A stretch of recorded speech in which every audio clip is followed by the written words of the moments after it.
Hi guys, it's Stacy Goggins again to do another project in our homemade art series. And today we are hanging out in the bedroom because we're going to be doing some t-shirt yarn jewelry. Now, if you've not ever made t-shirt yarn, it's awesome. I already have some pre-cut or pre-made. I'm going to walk you through to show you how to do it. But just know that this is going to require a little bit of prep time. So before we begin, let's talk about our supplies that you're going to need.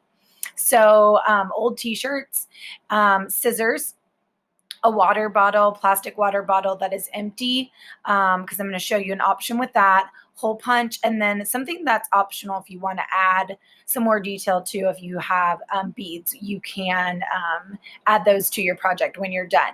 Now, the t-shirts, you can get a lot of yarn out of one t-shirt. So unless you're wanting different color options, you probably just need one t-shirt to complete many projects that I'm going to show you today. So just keep that in mind. You really only need to start with one, but if you want a different color option, then you might want to start thinking about saving some of your old t-shirts, okay?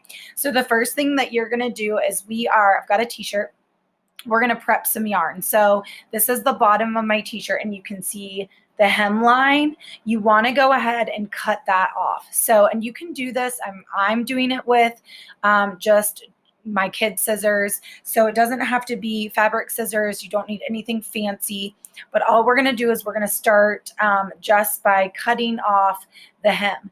The other thing that you want to be thinking about as you're doing this and when you're cutting, this does not need to be perfect. So if you are cutting and your cuts seem a little bit jagged, that is okay. It really is. So you're going to cut your hem off of your t-shirt first. That's your first step. Now, once you get your hem all the way cut off, then you are ready to start cutting. So when your t-shirt has kind of that raw edge all the way across the bottom, then you're ready to start cutting your actual yarn. So you're going to take your scissors and you're just going to go in at a slight diagonal. There's no rhyme or reason to this. The only recommendation I can tell you is you want to keep your cuts about an inch apart. So you don't want them to be too skinny, okay? Because then when we go to stretch this, you can actually rip it. So I'm just going to take and do a slit. And this is a diagonal, so you can kind of see my diagonal cut. And then I'm just going to start by going all the way around. Now this will take a little bit of prep time. So you can see the thickness of my t-shirt. It's about an inch thick, and my lines are pretty jagged, so it does not have to be perfect. So you're going to just keep on, and I know it's a little dark, you're just going to keep on cutting all of this. And it's basically, you're going to cut the entire t-shirt. So it's going to just be a spiral all the way through. Now, when you are done, or if you get to a point where you're tired of cutting and you've got a pretty good pile of yarn, I did half of a t-shirt, and now granted it was an adult t-shirt, but I've got quite a bit out of that. So, if you get to a point where you're just kind of tired of cutting, you can stop and then always go back and make more if you need it. So I am going to show you, once you've kind of, you're done, you've gotten to a place where you're done with all of your cutting, your t-shirt is going to look like this. It's going to kind of roll naturally on its own. And then what you're going to do is you're going to just take and you're going to start by just pulling it. Now it does not have to be hard, and it really, like one tug and you'll start to see that the t-shirt kind of stretches out, those fibers are stretched out, and then it kind of rolls. So it's starting to look more like a yarn now. And you're just going to do that all the way through. So as you are doing, just keep pulling all the way through so that you have something that looks like this, okay? And then I just kind of have some that's set aside. So we're going to talk about a couple different things that you can do with your t-shirt yarn. I love t-shirt yarn for many reasons. If you have never worked with t-shirt yarn, or really just fiber arts in general, I'm going to show you a really easy way to make a bracelet. And this is where the plastic water bottle comes into play. So You can set your t-shirt yarn aside. I have a water bottle. I cut the top of it off with, again, just child scissors. And then what you're going to do is you're going to go in and you're just going to make a slit.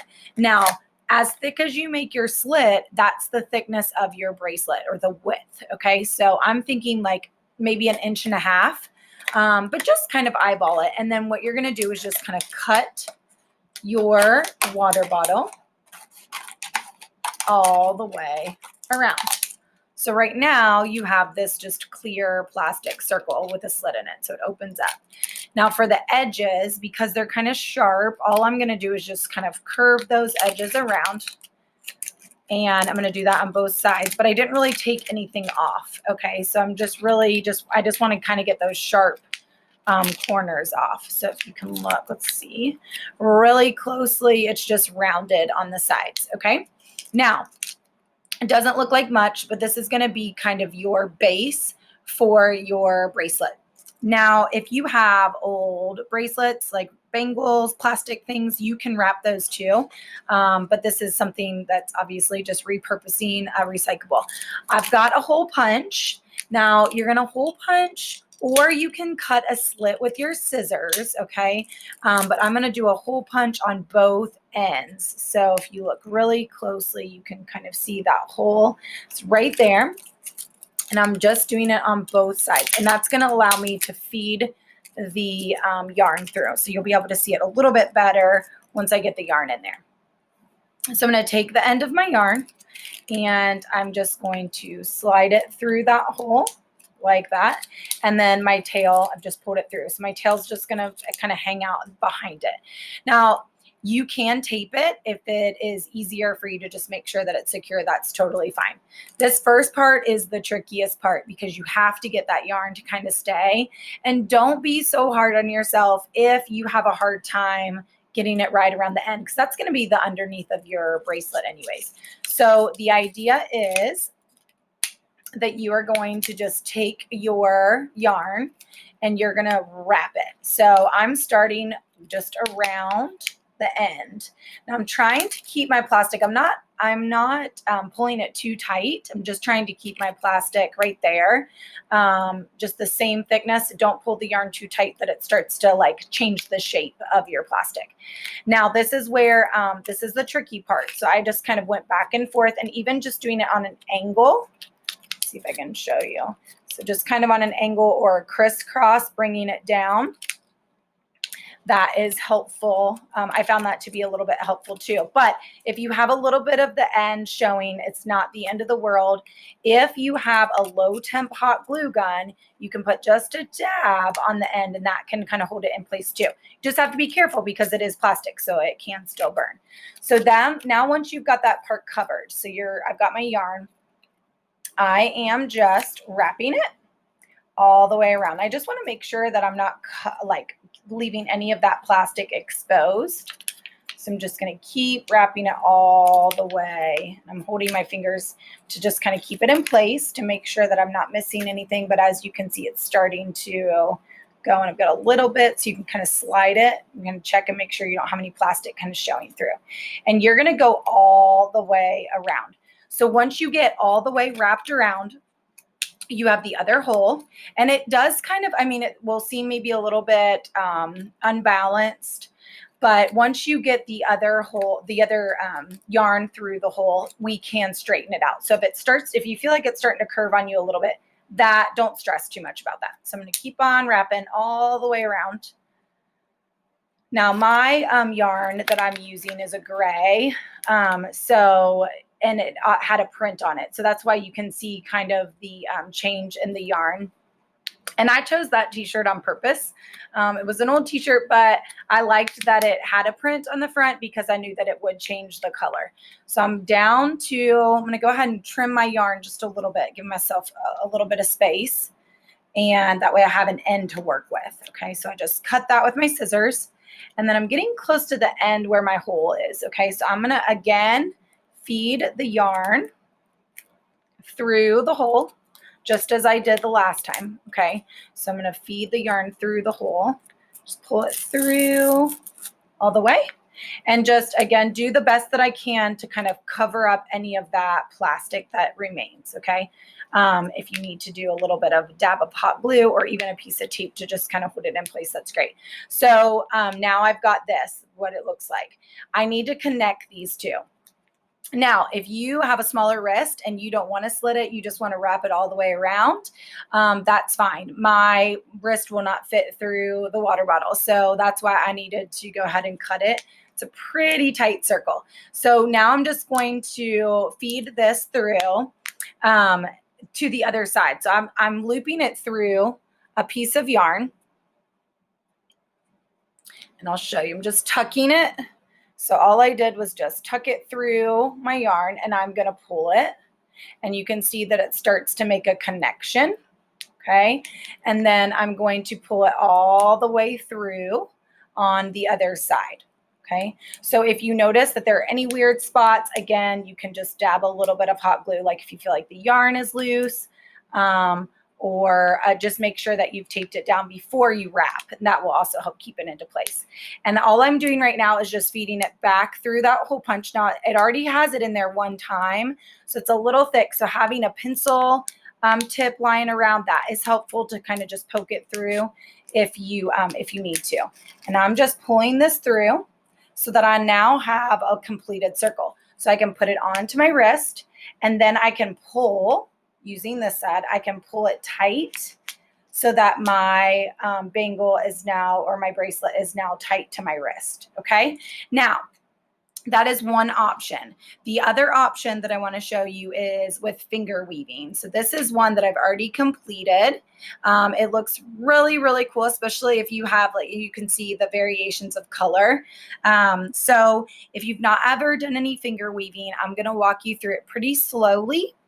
But it also, there are tons of videos out there too. So feel free to just kind of do your research. But it's very easy to follow. So the first thing that you're going to do is you're going to take your tail of your yarn and you're going to place it in between your thumb and your finger. Okay, so it's hanging down. Then you are going to wrap it behind your pointer, in front of your middle, behind your ring. Okay, so basically just a pattern, and we're going to bring it back. So I'm wrapping it around my pinky, in front of my ring finger, behind my middle finger, in front of my pointer finger. We're going to do it one more time. So behind, in front, behind, front, behind, in front, behind, in front. Okay, so now just making sure my yarn is untangled. Sorry. So now you are ready to start kind of flipping through. So if you can, this is my attached to my big yarn. So if that's bothering you, just kind of tuck it behind your thumb. And what you're going to do is you're going to take that bottom one, okay, and you're going to flip it on top. So if you notice, I'm going to kind of tuck that finger. I'm going to flip it through and put that piece behind my finger. Watch again. I'm going to do it on the middle one. So I started with my pointer, and I'm going to do it down to the middle one. So I'm going to take the bottom, and I'm going to flip it behind. Okay, let's look at my ring finger. I'm going to take the bottom one, and I'm going to put my finger in. There you go. And then I'm going to do my pinky. Now, it does tend to get a little bit tighter as you go. So if you need to, this is how you loosen it up. Just pull out some of that on your fingers, because that's the one that's connected to all your extra yarn. So that is how you can kind of loosen it up, because it does tend to get a little bit tight. Now, right now, if I were to flip my hand over, it doesn't look like anything. Okay, so we're going to keep repeating this process. So we're going to go in front, behind, in front, behind, and then come back. Let me untangle. Sorry. And we're going to come back and do the exact opposite, right? So if it's behind, we're going to go in front, behind, in front, behind. Okay. So again, just kind of let that hang out there. We're going to take the bottom one, flip it over top, push that finger through. Okay. Then you're going to go to your middle finger, take the bottom one, push your middle finger through. Okay. Go to the bottom one, push your middle finger through. Go to the bottom one, push your middle or your your pinky finger through, okay? And again, remember, if it gets too tight, just kind of loosen it up. And you'll start to see right now, I'll show you this tail right now, that was the little short one. You can now allow that to just hang on the back of your hand, okay? So you can start to see that it's getting some thickness, but it still doesn't look like anything yet, okay? So this right now, the finger weaving, you could sit and do this. Once you get the hang of it, you can sit and do this forever, okay? Watching TV, talking on the phone, anything really. It's just it's very easy and fun. So here we are. We're ready to do it again. So let's wrap. And remember, don't wrap too tight, okay? If you notice that your yarn is really starting to get too tight on your fingers, just when you're wrapping, just make sure that you don't wrap so tight. So I'm behind my pinky. So I'm going to go in front and behind and in front and behind, okay, like that. So now here we are. Here we go. We're ready. Behind. Push that finger through. Take the bottom one. Sorry, you can't see. Take the bottom one. Push it through. Down here, take the bottom one. Push that finger through. Bottom one. Go up and over and push your finger through. Once you get the hang of that, that's all finger weaving is, okay? So I'm going to do a couple more. Just watch through.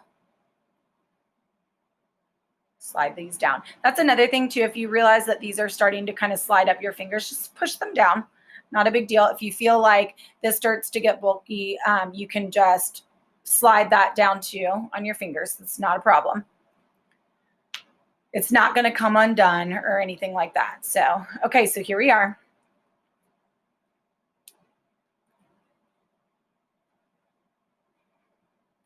Trying to really focus on my hand so you guys can see. And I have done, I've introduced finger weaving to a lot of my students throughout the years, and they love it. So I hope that you enjoy it as much as they do. Okay, so now for the sake of this project, I'm going to show you how to complete it. So when you feel like you've got enough, okay, so you can now look. When you feel like you've got enough, let's say you're just going to make a bracelet, then you are ready to stop. I would suggest at least getting it all the way down to the end of your palm or hand if you're going to make a bracelet. You need at least that much. But I'm going to show you how you need to take it off, okay? So if you were to just take this off of your hands right now, your weaving would just unravel. So you're going to take your pointer. You're going to pick this yarn off of your pointer finger, and you are going to put it on top of your middle finger. So you now have 2 on your middle finger and none on your pointer, okay? Then just as we did before, we're going to take the bottom one and we're going to go over top and push your finger through. So now you have only 1 left on your middle finger. Now you're going to take this one and you're going to put it over to your ring finger. So now you have 2 on your ring finger. You're going to take the bottom one, pull it over top like this, and now you have only 1. So now we're going to take this one and go to the pinky. So I'm going to put that on top of the pinky. Okay, and you've got 2. So you're going to take that bottom one, flip it over, and you're left with 1 on your pinky. So you're going to take that one off. So now you have like a little loop, okay? So I still have a lot of extra yarn, so I'm going to go ahead and cut that. And I'm going to take my tail and I'm going to put it through that last little loop, okay? And that's it. You don't have to tie a knot. That's fine. If you want to tie a knot, that's okay too, but that's secure, okay? Now this other end, this right here, and you can kind of stretch it out so you can see, okay? This right here is where your bracelet's going to come into play. So now we're going to take these 2 ends and we're going to tie them together, and you can measure your wrist out to make sure, but even if the finger weaving doesn't go all the way around, this is the underneath anyway, so that's totally fine, okay? So I'm just going to tie a knot. I haven't measured it exact, so it's still kind of loose. The nice thing about this being t-shirt yarn, and you can see it's still kind of big, so I can pull this tighter. The nice thing about this being t-shirt yarn is that it's very easy because it has some give to it. It's easy to take on and off even after you have tightened it, okay? So here's one that I made this time. And again, if you wanted to add, I gave you the option of beads. You could always add beads into this too if you want to string some on, or even just at the ends. If you make it a little bit longer, then you can make it a necklace so that you can have this hanging. So there's lots of fun options. This is clearly just an introduction. I hope that you've enjoyed creating some t-shirt yarn and have gotten some ideas on how you could possibly make some jewelry.